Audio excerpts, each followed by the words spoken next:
Yusek, kumara po sa NBI yung vlogger na nagpakalat ng pekeng medical record ni PBBM. Aminado naman siya na nagkamali at humihingi ng pasensya for engagement lang daw po ito. Ano po masasabi ng palasyo po dito?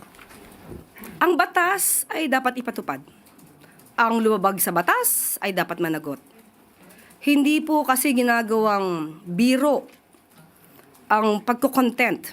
Lalo na kung makaka-apekto to, hindi lamang sa taong ginawa mong subject matter sa iyong content, kundi sa buong tao, sa buong mamamayan na maaari makapanood ng inyong mga fake news. So nilalabanan po natin ang fake news at hindi po dapat ito gagawin at pagkasabi ng sorry ay tapos na.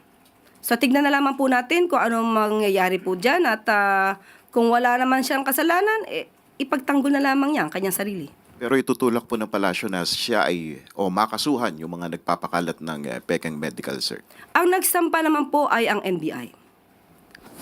Kung ano po ang nakikita nilang nilabag sa batas, dapat panagutin.